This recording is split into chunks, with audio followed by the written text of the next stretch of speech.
শহরের সুন্দরী মেয়েদেরকে প্রেমের ফাঁদে ফেলে অপহরণ করা হচ্ছে। এরপর একদল অর্গান মাফিয়া ওই মেয়েদের স্কিন উচ্চ মূল্যে প্রভাবশালীদের কাছে বিক্রি করে দিচ্ছে, যাতে তারা বহু বছর পর্যন্ত তাদের সৌন্দর্য ধরে রাখতে পারে। শ্রুতি নামে একটি মেয়েও তাদের এই ফাঁদে পড়ে যায়।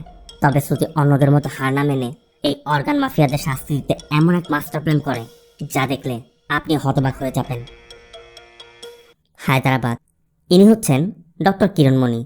কিরণ দেশের একজন বেস্ট কসমেটিক সার্জন। আর ইনি হচ্ছেন শহরের সব থেকে বড় ব্যবসায়ী বিক্রম গ্রুপের মালিক মিস্টার বিক্রম। বিক্রমের কথাতেই কিরণ বিক্রমের অফিসে তার সাথে দেখা করতে এসেছে। কিরণ তাদের আচমকা মিটের ব্যাপারে জানতে চাইলে বিক্রম তার ওয়াইফের কিছু ফটো দেখিয়ে বলে, আমার ওয়াইফের ফেস এবং নেকে এমনটা দেখা যাচ্ছে। আমাদের ফ্যামিলি ডক্টর বলেছে এটা বয়সের জন্য, যা শুনে আমার ওয়াইফ খুব চিন্তিত। এখন আমি আমার ওয়াইফের সৌন্দর্য ফিরিয়ে আনতে চাই। এখন আপনি এর সলিউশন বলুন। কিরণ বলে, হাইপোপিগমেন্ট। আপনার ফ্যামিলি ডক্টর যেমনটা বলেছে, এই বয়সের ছাপ বছরখানেকের মধ্যেই আপনার ওয়াইফের পুরো ফেসে ছড়িয়ে পড়বে। মেডিসিনের মাধ্যমে ট্রিটমেন্ট তো করা যাবে, কিন্তু তা পার্মানেন্ট সলিউশন হবে না। যদি আপনি আপনার মনের মতো রেজাল্ট পেতে চান, তার একটাই সলিউশন, তা হলো স্কিন গ্রাফটিং। আমরা যদি আপনার ওয়াইফের স্কিন টোন অনুযায়ী সেম টোনের একজন ডোনার পাই, তাহলে আরও 20 বছর পর্যন্ত তার সৌন্দর্য ধরে রাখা যাবে। বিক্রম জানতে চায়, তাহলে কবে থেকে শুরু করছেন? কিরণ বলে, স্যার, এটা একটা কমপ্লিকেটেড প্রসেস। পেশেন্ট ও ডোনারের ব্লাড গ্রুপ পারফেক্টলি ম্যাচ হতে হবে। মোরওভার পেশেন্ট রিকভার না হওয়া পর্যন্ত ডোনারকে 6 মাস পর্যন্ত আমাদের কন্ট্রোলে থাকতে হবে। এখন আপনাকে আগে একজন ডোনার খুঁজে বের করতে হবে। বিক্রম বলে, আমি জানি নেপালের পর ইন্ডিয়ার সব থেকে বড় স্কিন সাপ্লাই এরিয়া। আর আপনার কাছে আমার ওয়াইফের জন্য ডোনার খোঁজা খুব কষ্টের ব্যাপার হবে না। টাকার চিন্তা করবেন না, ওদের সাথে কন্ট্যাক্ট করে জোগাড় করে নিন। বিক্রমের কথা মতো কিরণ হায়দ্রাবাদের অর্গান মাফিয়া চেইনের লিডার এমএলএ গুরুমূর্তিকে কল করে এবং বলে, আমার এবি নেগেটিভ ব্লাডের একটি মেয়ে দরকার। এরা কোটি টাকা খরচ করতে রাজি আছে। কিরণের চাহিদা মতো গুরু তার ফিল্ড লেভেলের সোর্স অনুকে কাজটি দিয়ে দেয়। আর এ হচ্ছে অনু। অনু শুধু অর্গান মাফিয়া চেইনেই কাজ করে না, সে একজন ড্রাগ অ্যাডিক্ট, ড্রাগ ডিলার।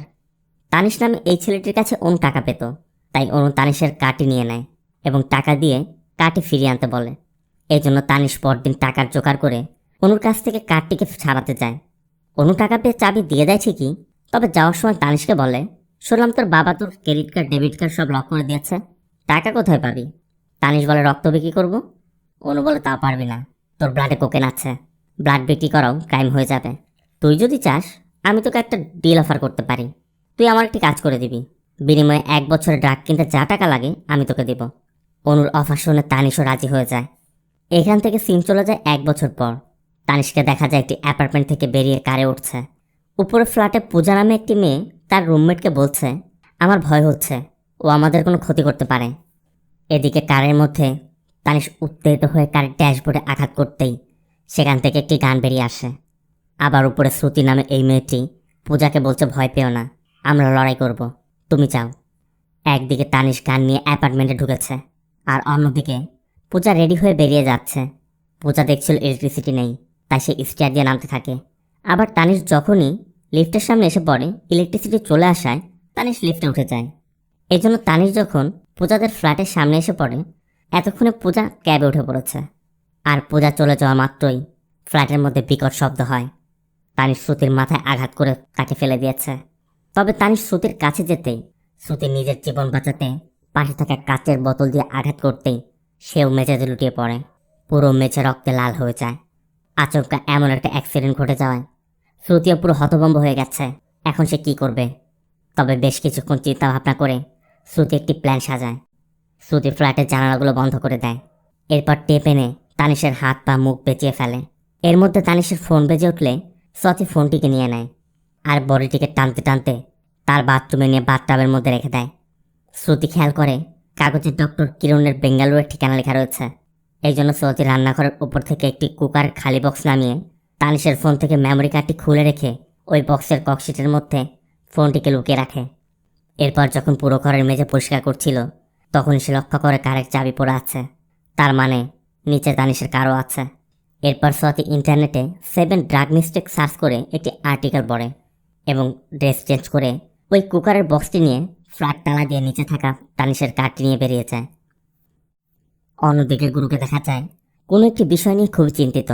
গুরু তার লোকজন নিয়ে একটি জায়গায় এসে এক ডক্টরের সাথে কথা বলছে। ডক্টর তাকে জানায় ও যখন এসেছিল ড্রাগের ওভারডোজের জন্য ব্লিডিং হচ্ছিল। আইসিইউতে নেয়ার পরে কার্ডিয়াক অ্যারেস্টে মারা গেছে। হসপিটালের মালিক জানায় আমিও আগে জানতাম না এ ব্যাপারে। গুরু জানতে চায় ওর ফোনটি কোথায়।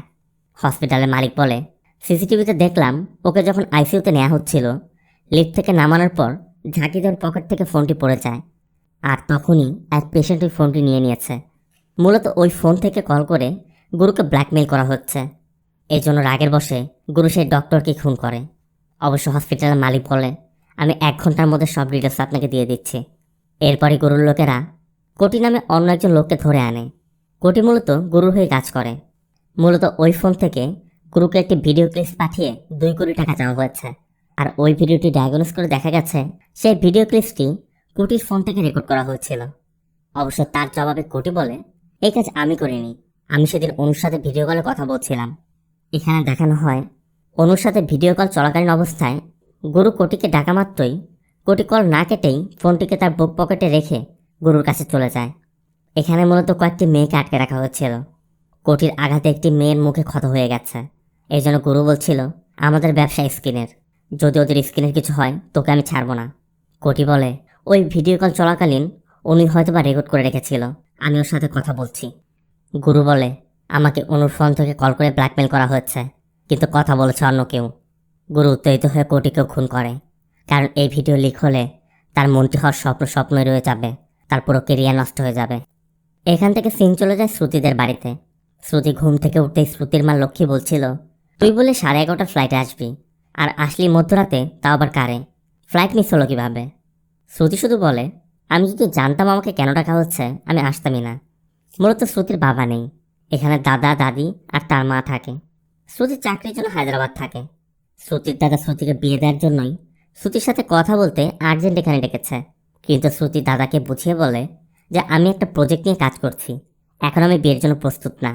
তবে অবশ্য তার দাদার একটু মন খারাপই হয়। এদিকে হায়দ্রাবাদের একটি হসপিটালে প্রিয়া নামে একটি মেয়ের মৃত্যু হয়। প্রিয়া স্কিন ক্যান্সার আক্রান্ত ছিল। তবে এখানে অন্য কিছু ঘটেছে। প্রিয়া মারা যেতেই এখানের ওয়ার্ড বয় কিরণকে কল করে বলে ম্যাডাম আপনার কাজ হয়ে গেছে। কিরণ বলে দেয় তুমি এমএলএ গুরুমূর্তির সাথে দেখা করো, তোমার কাজ হয়ে যাবে। কথা শেষে কিরণ ফিরে যাচ্ছিল, আর তখনই কিরণের কাছে একটি পার্সেল আসে। পার্সেলে লেখা এটি হায়দ্রাবাদ থেকে এসেছে।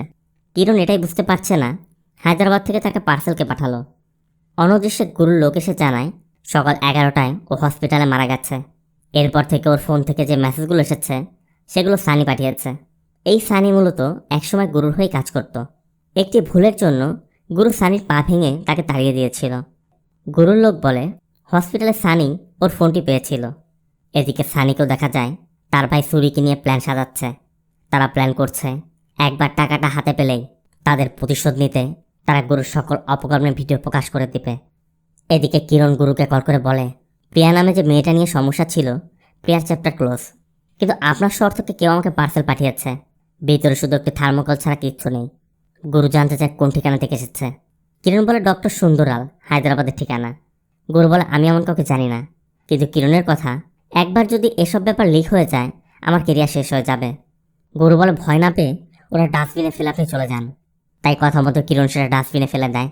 আর এখানেই দেখা যায় এটির মধ্যে সেই ফোনটি আছে, মানে পার্সেলটি শ্রুতি পাঠিয়েছে। অবশ্য ফোনটি সাইলেন্ট মোডে ছিল। অন্যদিকে শ্রুতি রাতে হায়দ্রাবাদের উদ্দেশ্যে বেরিয়ে পড়ে। শ্রুতির মা শ্রুতিকে চিন্তিত দেখে জানতে চাচ্ছিল তুই আমাদের থেকে কিছু লুকাচ্ছিস না তো? কিন্তু শ্রুতি বলে না মা, অনেক কাজ তো তাই। দাদা বলে চিন্তা করো না, তোমার ইচ্ছার বিরুদ্ধে আমরা কিছু বলবো না। অবশ্য যাওয়ার সময় শ্রুতি মনে মনে বলছে দাদা আমি তোমাকে সব কিছু খুলে বলতে চাচ্ছি, কিন্তু তুমি এসব সহ্য করতে পারবে না। শ্রুতির হায়দ্রাবাদে যাওয়ার পিছনে কিছু কারণ ছিল, আর তা জানতেই আমাদের 6 মাস পূর্বে নিয়ে যাওয়া হয়। শ্রুতির ইচ্ছা ছিল অ্যাড কোম্পানিতে কাজ করা, আর সেই উদ্দেশ্য নিয়েই শ্রুতি হায়দ্রাবাদ এসেছে। তবে শর্ত একটাই, শ্রুতিকে তার কাজিন লাবণ্যর সাথেই থাকতে হবে। লাবণ্যর সবেমাত্র ববের সাথে বিয়ে হয়েছে, আর নিউলি ম্যারিড কাপলদের বেশ কিছু বিষয় থাকে যা শ্রুতিও এক্সপিরিয়েন্স করছিল। শ্রুতি দি টিম প্রোডাকশন নামে একটি অ্যাড কোম্পানিতে জয়েন করে। জয়েন করতে কোম্পানির এমডি শ্রুতিকে একটি টিমের সাথে কাজ করতে দেয়, কারণ বর্তমানে কোম্পানির ক্রিয়েটিভ হেড যার নাম ধীরাজ সে ছুটিতে আছে। এরপর শ্রুতি তার কলিগদের সাথে পরিচিত হয়ে নিয়মিত কাজ শুরু করে। কিন্তু লাবণ্যদের সাথে থাকতে গিয়ে শ্রুতি নিজেই বারবার লজ্জার মুখে পড়ছিল। তার কাছে মনে হচ্ছিল সে মনে হচ্ছে তাদেরকে ডিস্টার্ব করছে। এজন্য অবশ্য শ্রুতি তার দাদাকে কল করে বিষয়টি বোঝানোর চেষ্টা করে, বলে আমি আমার কলিগের সাথে হোস্টেলে থাকতে চাই। দাদাও বুঝতে পেরে অনুমতি দিয়ে দেয়। এই জন্য শ্রুতি হোস্টেলে উঠে পড়ে। শ্রুতি অফিস চলাকালীন তার কলিগের সাথে একটি প্রজেক্টের ব্যাপারে কথা বলছিল। তখনই কোম্পানির ক্রিয়েটিভ হেড ধীরাজ এসে তাদের কথাবার্তা শুনে ফেলে। মূলত ধীরাজ একটু খিটখিটে মেজাজের লোক। অন্য কেউ তার থেকে ভালো কিছু করুক, এক ধাপ এগিয়ে যায়, সেটা সে পছন্দ করে না। তাই শ্রুতিকেও সে ভালোভাবে নিতে পারছে না। রাতের বেলা শ্রুতি অফিস থেকে ফিরছিল। তখনই শ্রুতির বয়ফ্রেন্ড চরণ এসে হাজির। কিন্তু শ্রুতি কথা বলতে চায় না, কারণ চরণের শ্রুতিকে এয়ারপোর্ট থেকে পিক করার কথা ছিল, আর সে এসেছে 2 দিন পর। অবশ্য চরণ কারণ হিসেবে বলে, আমি তোমাকে যখন পিক করতে যাচ্ছিলাম তখন আচমকা একটি কারের সাথে ধাক্কা লাগে। ওই কারের মালিক উইমেন ফেডারেশনের সেক্রেটারি। সে পুলিশকে কমপ্লেন করেছে আমি তাকে টিচ করেছি, আর এর জন্য আমাকে 2 দিন জেল খাটতে হয়েছে। এখন বেলে মুক্তি পেয়েছি। শ্রুতির কলিগও বুঝতে পেরে শ্রুতিকে রেখে চলে যায়। এরপর চরণ এবং শ্রুতি একটু ঘোরাফেরা করে। ঠিক রাত 10টা বাজতেই চরণ শ্রুতিকে তার হোস্টেলের সামনে ড্রপ করে দেয়। সিন চলে আসে প্রেজেন্টে। সানি এবং সুরির কথা মতো গরুর পিয়ে তাদের বলা জায়গা মতো টাকা নিয়ে এসেছে। সানি পিয়েকে টাকাগুলো ডাস্টবিনে ফেলে চলে যেতে বলে। পিয়ে জানতে চায় ফোন আর হার্ড ডিস্ক কোথায়। সানি বলে এখান থেকে 1 কিলোমিটার দূরে রেলওয়ে ট্র্যাকের পাশে রাখা আছে। গরুকে জানালে গরু পিয়েকে সেখানে যেতে বলে। এই জন্য পিয়ে চলে যায়। আর এরপরই আশেপাশে দেখে সানি নিচে নেমে যখনই ব্যাগটি কালেক্ট করতে যাবে, গরুর লোকেরা এসে সানিকে ধরে ফেলে। তার সাথে সুরিকেও ধরে নিয়ে যায়।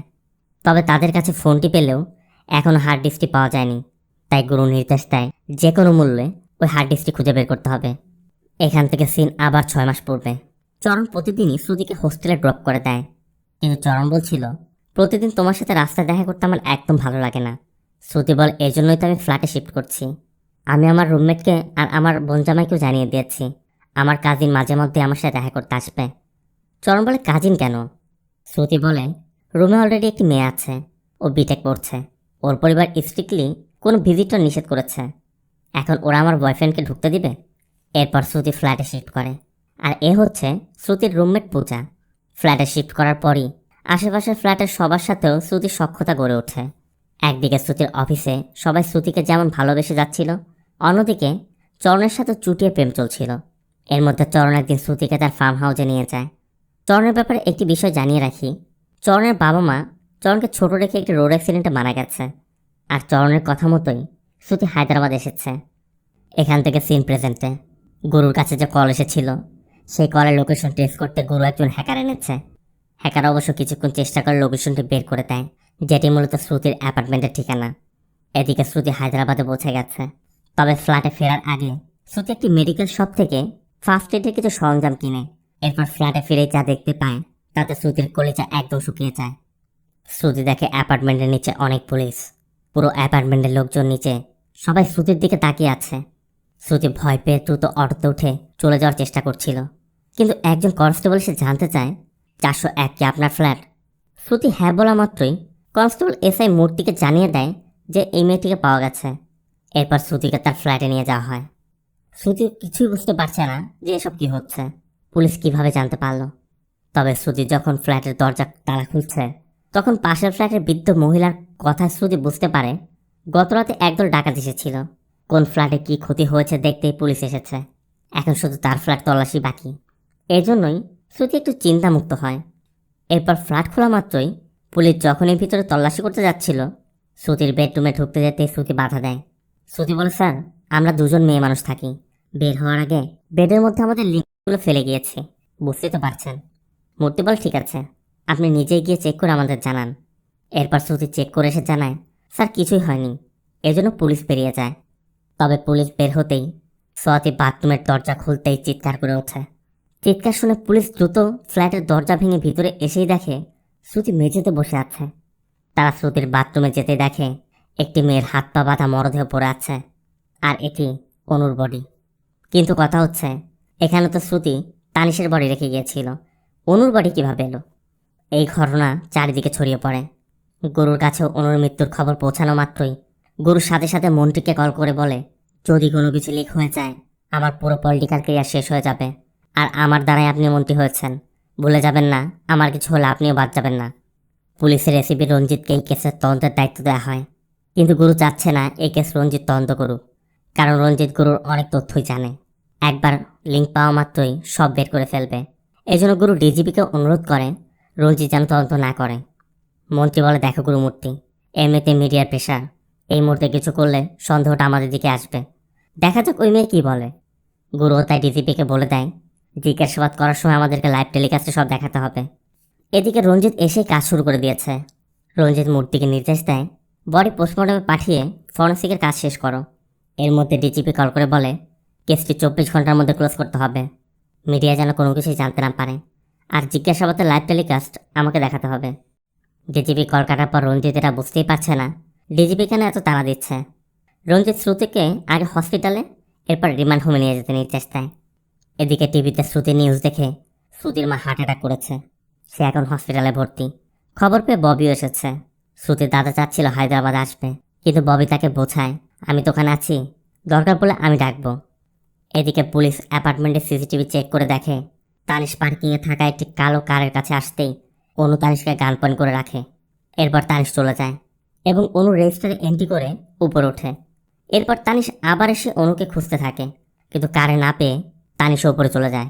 এর জন্য এখন সন্দেহটা তানিশের দিকেই। ট্রাফিক কন্ট্রোল রুম থেকে জানা যায় তানিশ যে কার নিয়ে এসেছিল সেটি তার নামে নয়, প্রমোদ নামে একজনের নামে রেজিস্টার করা। আর ওই দিন অ্যাপার্টমেন্ট থেকে কারটি আম্বেদকর ইউনিভার্সিটির পাশে গিয়ে থামে, এমনকি আজ বিকেল পর্যন্ত সেখানে দেখা যাচ্ছে। রঞ্জিত বলে, তার মানে 2 দিন যাবৎ ও কারেই আছে। কিন্তু রঞ্জিতের কথা, খাবার খেতে তো কোথাও যাওয়ার কথা, সিসিটিভি বলছে তাও চায়নি, তার মানে ও নিশ্চয়ই ড্রাগ অ্যাডিক্টেড। এই জন্য রঞ্জিত মূর্তিকে আশেপাশের পাবগুলোতে গিয়ে খুঁজতে বলে। কথা মতো মূর্তি খুঁজতে খুঁজতে একটি পাবে গিয়ে তানিশকে ড্রাগ নেওয়া অবস্থায় ধরে ফেলে।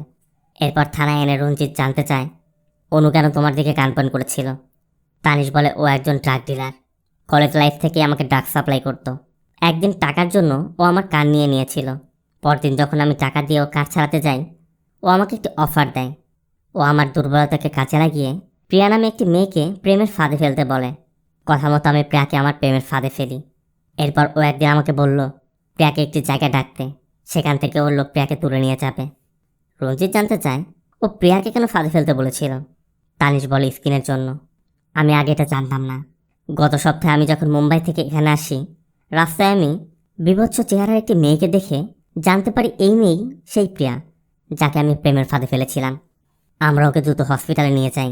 ডক্টর জানাই ওর স্কিন ক্যান্সার 4th স্টেজে আছে। অর্গান মাফিয়ারা 3-4 বার ওর স্কিন নিয়েছে, এই জন্য স্কিন ক্যান্সার হয়ে গেছে। ওর বাঁচা একদমই অসম্ভব। এসব শোনার পর তানির সাথে সাথে অনুকে কল করে এবং অনুর সাথে দেখা করতে চায়, কিন্তু অনু হায়দ্রাবাদের বাইরে থাকায় সেদিন আর দেখা করতে পারেনি। তানিশ বলে 2 দিন পর ও আমাকে কল করে বলল ওই অ্যাপার্টমেন্টে দেখা করতে। কথা মতো আমি আমার বন্ধুর কান নিয়ে সেখানে চলে যাই। সিন ওই দিন। তানিশ অনুকে বলছিল, টাকার জন্য মেয়েটির জীবন নষ্ট করেছিস তুই, আমি তোদের মুখোশ খুলে ফেলবো, তোদেরকে জেলে পাঠাবো। অনু তানিশকে তখন গান পয়েন্ট করে চলে যেতে বাধ্য করে। এরপর তানিশ যখন কারে বসে ওই গানটি পায়, তখন কারের মালিক তানিশের বন্ধু কল করে দ্রুত তাকে যেতে বলে, কারণ প্রমোদের কারে প্রমোদের বাবার গানটি ছিল। কিন্তু এই সিচুয়েশনে এই গানটি পেয়ে তানিশ গানটি নিয়ে সোজা অনুর কাছে গিয়ে দেখে অনু সেখানে নেই। সিকিউরিটির কাছে জানতে চাইলে সিকিউরিটি জানায় উপরে 501-এ গিয়েছে। এই জন্য তানিশ 501-এ যায়, তবে 501-এ গিয়ে দেখে ফ্ল্যাটে তালা দেয়া। এই জন্য আবার নিচে নেমে আসে, তবে এতক্ষণে অনু বা কার কোনোটাই নেই। তানিশ বলে, এরপর আমি চলে এসেছিলাম। তানিশের জবানবন্দি নিয়ে রঞ্জিত শ্রুতিকে জিজ্ঞাসাবাদ করে। এদিকে লাইভ টেলিকাস্টে ডিজিপি, মন্ত্রী এবং গুরুমূর্তি সব কিছু দেখছে। রঞ্জিত বলে, আমার জীবনে অনেক খুন দেখেছি, তোমার মতো এবং প্ল্যান করে খুন করা লেডি কিলার কখনো আমি দেখিনি। তুমি কেন খুন করেছ? শ্রুতি বলে, খুনের তো অনেক কারণ থাকে, এখানে মূল কারণ টাকা। পাশে থেকে লেডি কনস্টেবল বলে ওঠে, মেয়ে হয়ে টাকার জন্য খুন করেছিস? শ্রুতি বলে, এটা যদি কোনো ছেলে করতো তখন কি বলতেন? রঞ্জিত জানতে চায় কে সে। এখান থেকে ফ্ল্যাশব্যাক। শ্রুতিদের একটি অ্যাডের শ্যুট চলছিল। শ্রুতি তার কলিগকে বলছিল, দাদা আর্জেন্ট কাল বাড়িতে যেতে বলেছে, জানি না কি বলবে। এর মধ্যে ধীরাজ শ্রুতিকে ডেকে একটু বকাবাজি করে, কারণ শ্রুতির দায়িত্ব ছিল এখানে আসা সব কিছু চেক করা, অথচ অ্যাডের জন্য ব্যবহৃত একটি পাইপ ভাঙা। এই জন্য ধীরাজ বলে, হয় এই পাইপ অ্যারেঞ্জ করো, নয়তো প্যাক আপ করে দাও। রাত তখন 1টা। এই রাতে কোথায় গিয়ে পাইপ পাবে? শ্রুতির তখন মনে পড়ে শ্রুতি তার দাদাকে গিফট করতে একটি পাইপ কিনে রেখেছিল, যেটা তার ফ্ল্যাটে রয়েছে। এই জন্য শ্রুতি দ্রুত ফ্ল্যাটে যায়। শ্রুতি ফ্ল্যাটের তালা খুলতেই দেখে প্রচণ্ড শব্দে টিভি চলছে। শ্রুতি আশেপাশের টিভি রিমোট খুঁজছিল। তখনই শ্রুতি সেখানে চরণের কারের চাবিটি দেখতে পায়। শ্রুতি পূজার রুমের দরজার ফাঁক দিয়ে পূজা এবং চরণকে ইন্টিমেট অবস্থায় দেখে ফেলে। তার মানে চরণ শ্রুতিকে ধোঁকা দিচ্ছে। শ্রুতির কথার মধ্যেই তানিশের বাবা জয়রাম এসে জানতে চায় তানিশ কেন ধরে আনা হয়েছে। রঞ্জিত তাকে বোঝায়, দেখুন স্যার, আপনার ছেলে অর্গান মাফিয়াদের সাথে যুক্ত ছিল। তার কারণে প্রিয়া নামের টিমের মৃত্যু হয়েছে। তারপরও তানিশের বাবা লয়ারের কাছে যেতে যাচ্ছিল। কিন্তু রঞ্জিত বোঝায়, দেখুন স্যার, আপনি কি জানেন আপনার ছেলে ড্রাগ অ্যাডিক্টেড? আপনার ছেলেকে আমরা ড্রাগসহ হাতে নাতে ধরেছি। আর আপনি ভিডিওগুলো দেখুন, সাথে জবানবন্দিও দেখুন। এরপর আপনি ডিসাইড করুন আপনি কি করবেন। দেখার পর যদি মনে হয় আপনার ছেলে নির্দোষ, আমি ছেড়ে দেব। জয়রামকে বুঝিয়ে সুঝিয়ে রঞ্জিত আবার শ্রুতির জবানবন্দি কন্টিনিউ করতে থাকে।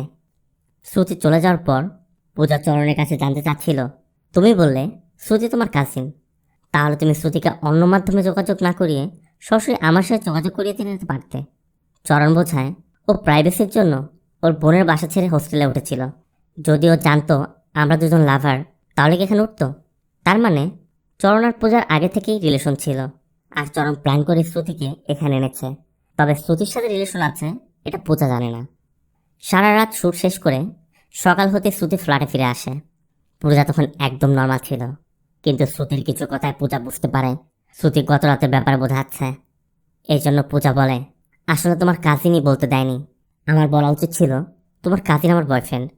অবশ্য এরপরই শ্রুতি পূজাকে তার এবং চরণের পুরো রিলেশনশিপের বিষয় জানায়, যে ও আমাদেরকে ধোঁকা দিচ্ছে, ও প্ল্যান করে আমাদের এখানে এনেছে। সব শুনে পূজা জানতে চায় এখন আমরা কি করব। শ্রুতি বলে ডিস্টেন্স মেনটেন করাই ভালো হবে, কিন্তু পূজা বলে ওকে তো খুন করা উচিত। শ্রুতি বোঝায় খুন করায় যদি সলিউশন হতো ওকে আমি গত রাতেই খুন করতাম। ওকে খুন করলে আমাদের বাকি জীবনটাই নষ্ট হয়ে যাবে। পূজা বলে তাহলে পুলিশ কমপ্লেন করি। তাতেও শ্রুতি বোঝায়, তাতে কি হবে, ও জেলে থাকবে আর সোসাইটি আমাকে তোমাকে ব্লেম দেবে। আমাদের সাথে আমাদের পরিবারকে সাফার করতে হবে। এই জন্য শ্রুতির কথা মতো পূজা তার মায়ের কাছে চলে যায়। অবশ্য পূজা যাওয়া মাত্রই চরণ এসে পড়ে। চরণ জানতো শ্রুতি আজ বাড়িতে যাবে, তাই চরণ বলছিল, দ্রুত রেডি হও, তোমাকে আমি এয়ারপোর্টে ড্রপ করে দিই। কিন্তু শ্রুতি কিছুতেই চরণের সাথে যেতে যাচ্ছে না। এই জন্য শ্রুতি বলে, দুলাভাই এসে আমাকে নিয়ে যাবে, তুমি চলে যাও। কিন্তু চরণের কথা, গতকাল যার মা মারা গেছে সে আজ তোমাকে ড্রপ করতে যাবে? তুমি তো অনেক ভালো নাটক করতে জানো। চরণ জানায়, গতকাল ওই ঘটনা দেখার পর শ্রুতি শখ হয়ে তার চাবি ফেলে গিয়েছিল, যেটা গত রাতেই চরণ পেয়ে বুঝতে পেরেছিল শ্রুতি তাদের সব কিছু জেনে ফেলেছে। শ্রুতি বলে, তুমি ভেবো না, তোমাকে শিক্ষা দেওয়ার ক্ষমতা আমার নেই। যা হয়েছে হয়েছে, এখন চলে যাও। চরণ বলে, কোথায় যাব? তোমার কি মনে হয় আমি শুধু ফিজিক্যালের জন্য তোমাদেরকে ফাঁসিয়েছি?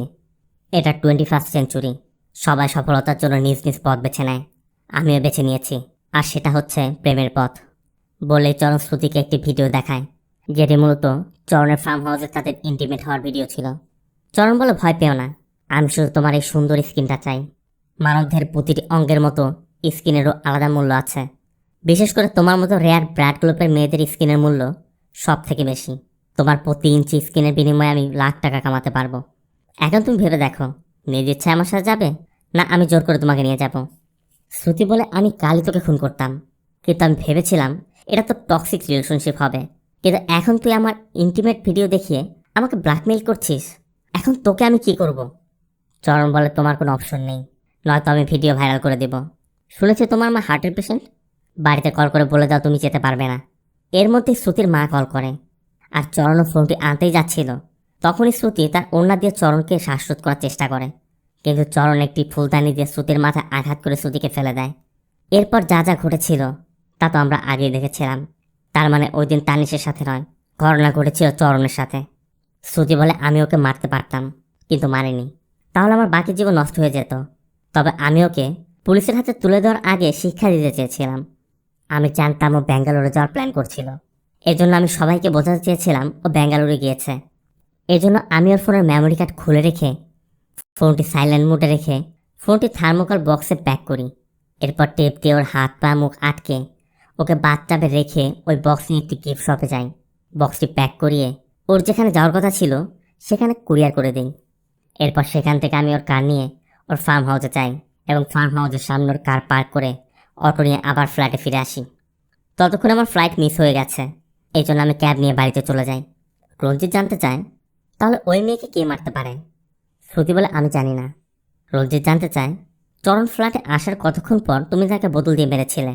শ্রুতি জানে 10 থেকে 15 মিনিট হবে। রঞ্জিত তখন সিসিটিভি ফুটেজ দেখিয়ে বলে, ও 7টা 20 মিনিটে কার পার্ক করেছে, এরপর লিফটে উঠতে হয়তো 5 মিনিট লেগেছিল। তুমি বলছো 15 মিনিটের পর মেরেছিলে, তার মানে তখন 7টা 40 বাজবে। এরপর তুমি নিচে নেমে কার নিয়ে বের হয়েছো 8টা 38 মিনিটে।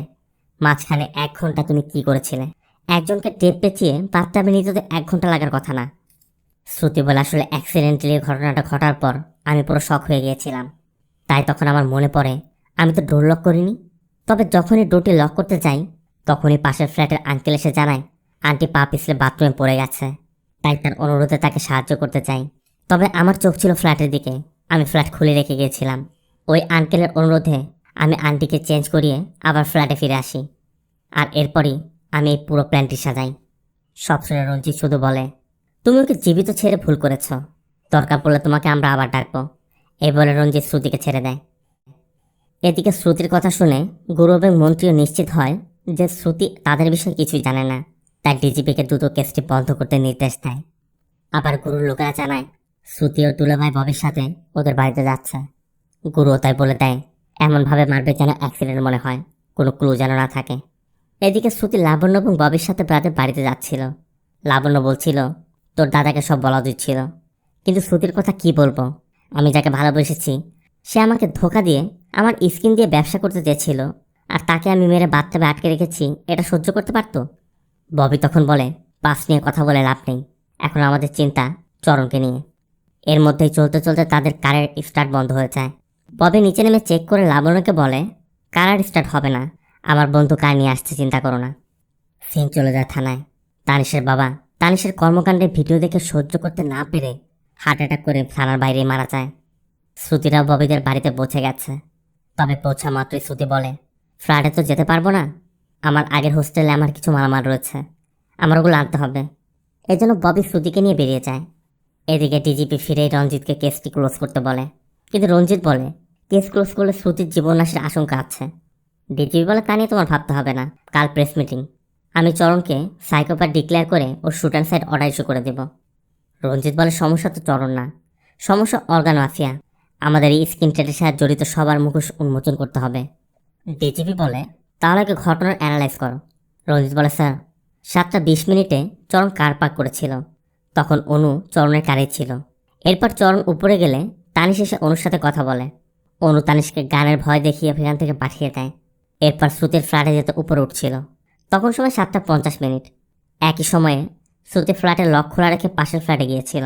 আর এই ফাঁকে অনু শ্রুতির ফ্ল্যাটে ঢুকে যায়, আর এটা সিকিউরিটি নিজে দেখেছে। ডিজিপি বলে, তাহলে তো শ্রুতি ফিরে এসে অনুকে দেখার কথা। রঞ্জিত বলে, না স্যার, দেখলে ঘটনা অন্যরকম হতো। আমরা ঘরের মধ্যে চেক করে দেখেছি, রান্নাঘরের কাপবোর্ডে আমরা যে সুপ্রিন্ট আর স্ক্রুতে যে শুকনো রক্ত পেয়েছি তা অনুর। তার মানে দাঁড়াচ্ছে অনু ফ্ল্যাটে ঢুকে হয়তো চরণকে রক্তাক্ত অবস্থায় পড়ে থাকতে দেখেছিল। এরপর শ্রুতি যখন ফ্ল্যাটে ঢুকতে চাপে দরজা খোলার শব্দ পেয়ে হয়তো বা অনু কাপড়ে ঢুকেছে, আর তখনই অনুর হাত কেটে রক্ত লেগে গেছে। ডিজিপি বলে, তার মানে শ্রুতি জানতো না অনু ঘরের মধ্যে আছে, এজন্য গাড়ির চাবি নিয়ে ফ্ল্যাট লক করে বেরিয়ে গেছে। তাহলে অনুর খুনটি কে করলো? রঞ্জিত বলে, স্যার তানিশ বলেছে টাকার জন্য অনু যে কোনো কিছু করতে পারে। শ্রুতি ফ্ল্যাট থেকে চলে যাওয়ার পর হয়তো চরণের ক্যান ফিরে এসেছিল, অনু চরণের বাঁধন খুলে দিয়েছে। এরপর হয়তো তাদের মাঝে কোনো কিছু নিয়ে তর্ক হয়েছে। তর্কের এক সময় চরণ রড দিয়ে আঘাত করে অনুকে খুন করেছে। মোরওভার ওরা দুজনেই তখন নেশাগ্রস্ত ছিল, এই জন্য তাদের মধ্যে উত্তেজনা বেশি ছিল। ডিজিপি জানতে চায়, ওরা যে নেশাগ্রস্ত ছিল তার কোনো প্রমাণ আছে? রঞ্জিত বলে, অনুর পোস্টমর্টম রিপোর্ট তাই বলছে, আর ফ্ল্যাটে ড্রাগ নেওয়ার সরঞ্জাম যা পাওয়া গেছে তাতে চরণের ফিঙ্গারপ্রিন্ট রয়েছে। সিসিটিভি ফুটেজ অনুযায়ী শ্রুতি 8টা 38-এ চরণের কান নিয়ে বেরিয়ে যায়, আর চরণ ব্যালকনি বে নামে 10টা 40-এ। ডিজিপি জানতে চায়, এর ফাঁকে কি আর কেউ অ্যাপার্টমেন্টে ঢুকেছিল? রঞ্জিত বলে, না, ঢুকেনি। ডিজিপি বলে, তাহলে তুমি কিভাবে বলছো মাঝখানে কোনো মিডিয়া ছিল? রঞ্জিত বলে, স্যার চরণের যে কন্ডিশন ছিল তাতে তার দ্রুত ট্রিটমেন্ট দরকার ছিল, এই জন্য সে হাইওয়ের দিক মানে বাঁ দিকে না গিয়ে ডান দিকে গিয়েছে। ডিজিপি জানতে চায়, আশেপাশের হসপিটালে কি তুমি ইনকোয়ারি করে দেখেছো? রঞ্জিত জানায়, হুদায় হসপিটাল বাদে বাকি সব হসপিটালের ইনফরমেশন ক্লিয়ার, এমনকি তারা সিসিটিভি ফুটেজও দেখাতে পারেনি, তাদের সেখানে তথ্য মিসিং। ডিজি বলে, দেখো ও একটা চিটার, সুন্দরী মেয়েদের প্রেমের ফাঁদে ফেলে ওদের দিয়ে হয়তো প্রস্টিটিউশন করাতো, এর বেশি কিছু হবে না। রঞ্জিত বলে, স্যার, হসপিটালে যে ট্রিটমেন্ট হচ্ছে তারা মিসিং তথ্যের কোনো ক্লুই দিচ্ছে না। কোনো পাওয়ারফুল ব্যক্তির ইনভলভমেন্ট ছাড়া এগুলো কিভাবে সম্ভব? ডিজিপি জানতে চায়, তাহলে তুমি কাকে সন্দেহ করছো? রঞ্জিত বলে, এমএলএ গুরুমূর্তিকে। ডিজিপি বলে, তুমি হয়তো তার পাস্টের জন্য সন্দেহ করছো। একজন এমএলএ কেন এগুলো করতে যাবে? রঞ্জিত বলে, স্যার, আমার কাছে প্রমাণ আছে। অনুর কল রেকর্ড বলছে ঘটনার দিন অনুর সাথে গুরুমূর্তির 5বার কথা হয়েছে। এমনকি অনুর নামে শহরে 5টি কেস থাকা সত্ত্বেও সে ওপেনলি ঘুরে বেরিয়েছে। কোনো পলিটিক্যাল যোগসূত্র ছাড়া এটা কিভাবে সম্ভব? এরপর ডিজিপি বলে, চরণকে না পাওয়া পর্যন্ত অনুকে সাবধান থাকতে বলো, আর কালকের প্রেস মিটিংয়ের জন্য প্রস্তুতি নাও। তবে ডিজিপি চলে যাওয়া মাত্রই রঞ্জিত মূর্তিকে নির্দেশ দেয়, দ্রুত গুরুমূর্তির কল রেকর্ড বের করো। এদিকে শ্রুতি ববির সাথে যাচ্ছিল। শ্রুতি বলছিল, লাবণ্য তখন কিছু একটা বলতে যাচ্ছিল, আপনি থামিয়ে দিলেন যে? ববি তখন বলে, আসলে টিভিতে তোমার নিউজ দেখে তোমার মায়ের হার্ট অ্যাটাক হয়েছে, এখন হসপিটালে আছে। শোনা মাত্রই শ্রুতি কাঁদতে শুরু করে। এই জন্য ববি কার থামিয়ে শ্রুতিকে সান্ত্বনা দিচ্ছিল। তখনই ববি খেয়াল করে গরুর লোকেরা তাদের ফলো করছে। এই জন্য ববি নিচে নেমে তাদের কাছে যাওয়া মাত্রই তারা দ্রুত সেখান থেকে পালিয়ে যায়। এদিকে গুরুর কল রেকর্ড বের করে মূর্তি একটি নম্বর দেখতে পায়, যেখানে গুরুর সাথে বারবার কথা বলা হয়েছে। দেখা মাত্রই তারা ফোর্স নিয়ে বেরিয়ে পড়ে। অন্যদিকে ববি কারে ফিরে বলছিল, তুমি ওর জীবন নষ্ট করে দিয়েছ, এখন ও আমাদের ছাড়বে না। শ্রুতি বলে, চিন্তা করবেন না, ও কোনোদিনও আসবে না। আমাকে জিজ্ঞাসাবাদে যেমনটা আমি বলেছিলাম, আমি ওকে বেহুশ অবস্থায় ফেলে যাইনি।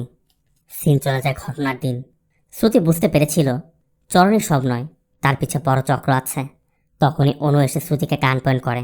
অনু বলছিল, প্রতিটি ইলিগাল কাজের পিছে একজন মাফিয়া থাকে, আর তুই একজনকে খুন করে এভাবে পালিয়ে যেতে পারবি?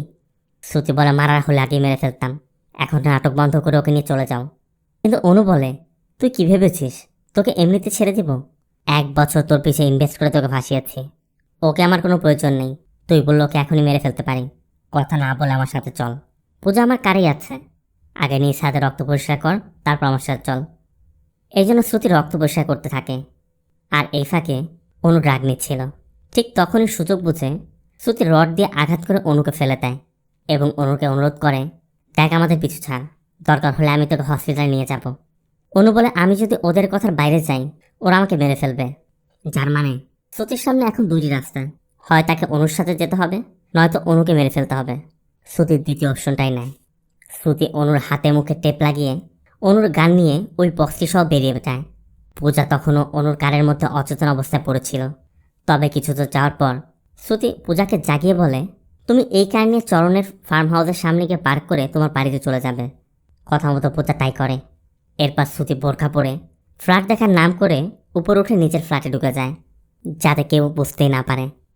এতক্ষণে চরণেরও জ্ঞান ফিরেছে। শ্রুতি চরণকে গান পান করে বলে, তোমার সামনে দুটি অপশন আছে, হয় আমার কথা মতো কাজ করো, নয়তো মরো। শ্রুতি চরণের হাত পা খুলে দিয়ে অনুকে মারতে বলে। চরণ জানতে চায়, তোমাকে বিশ্বাস করবো কিভাবে? শ্রুতি বলে, সিম্পল বিষয়, আমার নিজেকে ক্লিন রাখতে তোমাকে এখান থেকে জীবিত পালিয়ে যেতেই হবে। শ্রুতি চরণকে প্রথমে অনুর আনা সেই ড্রাগ দেয়। এরপর চরণ সেই ড্রাগ নিয়ে সেম রড দিয়েই অনুকে খুন করে। এরপর শ্রুতি চরণকে দিয়ে মেজর সব রক্ত পরিষ্কার করায়। ড্রাগের ওভারডোজের জন্য চরণ বলছিল, আমাকে দ্রুত হসপিটালে নিয়ে যাও। কিন্তু শ্রুতি বলে, হসপিটালে পরিচিত ডক্টর না থাকলে তুই ধরা পড়ে যাবি।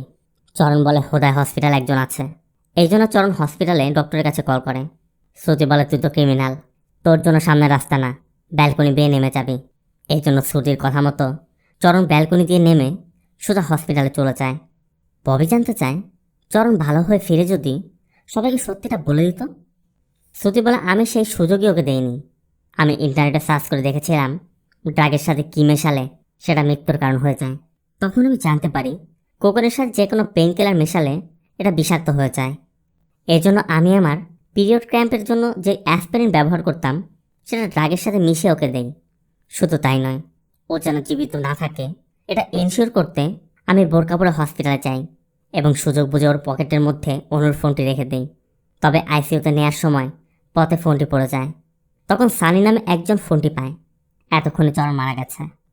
শ্রুতি চালাকি করে ওই ফোনে একটি মেসেজ পাঠায়, যাতে লেখা ছিল এমএলএর সাথে 2 কোটি ডিল ফাইনাল।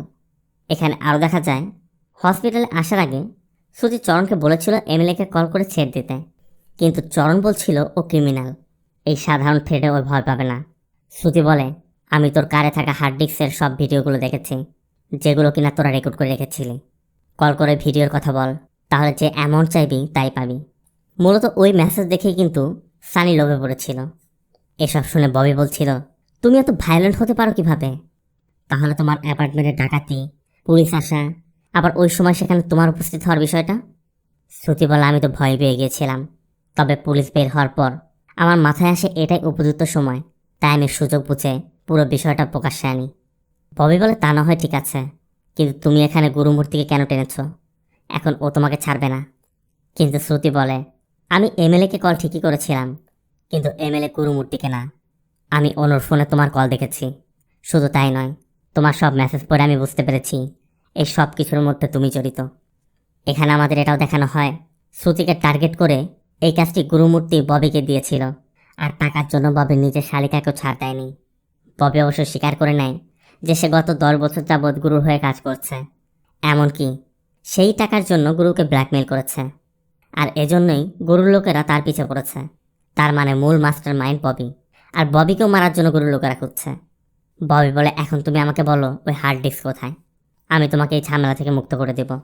তবে তখনই শ্রুতি ববিকে গান পয়েন্ট করে বলে, আমি শুধু ভাবছিলাম তোকে কিভাবে শেষ করব, শেষ পর্যন্ত তুই আমাকে সুযোগ করে দিলি। এখানে দেখা যায় ববির কার নষ্ট হলে যে কারটি তাকে নিতে এসেছিল, ওই ড্রাইভার আসা মাত্রই ড্যাশবোর্ড থেকে একটি গান বের করেছিল, যেটা শ্রুতির দেখে ফেলায় বাসায় ফিরে হোস্টেলে যাওয়ার নাটক সাজায়। এরপর ববি যখন গুরুর লোকদের দেখে নিচে নেমেছিল, সেই সুযোগে শ্রুতি গানটি নিজের কাছে নিয়ে রেখেছে। শ্রুতি ববিকে গান পয়েন্ট করে টাইপ করে যেতে বলে। তবে কিছু দূর যেতেই শ্রুতি গুরুর লোকদের দেখতে পেয়ে এলোপাতাড়ি গুলি চালাতে থাকে। তখন কারেন্ট নিয়ন্ত্রণ হারিয়ে গেলে শ্রুতির হাত থেকে গানটি পড়ে যায়, আর এই সুযোগে ববি গানটি নিয়ে শ্রুতিকে শ্যুট করতে গিয়ে দেখতে পায় গানের বুলেট শেষ হয়ে গেছে। তবে শ্রুতির ছোড়াগুলিতে গুরুর একজন লোক মারা গেছে, আর অন্যজন ববিকে দেখা মাত্রই ববির মাথায় শ্যুট করে দেয় এবং এগিয়ে এসে শ্রুতিকে গান পয়েন্ট করে বলে, অনেক হয়েছে তোদের ভাই বোনের গেম। তবে যখনই সে শ্যুট করবে, পুলিশ এসে তাকে শ্যুট করে শ্রুতিকে বাঁচিয়ে দেয়।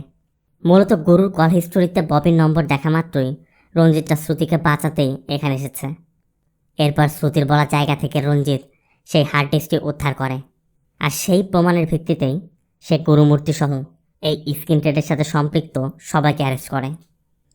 সবাই চায় নিজেকে যেন একটু সুন্দর দেখায়, আর এই আশা নিয়েই মানুষ কত কী না করে।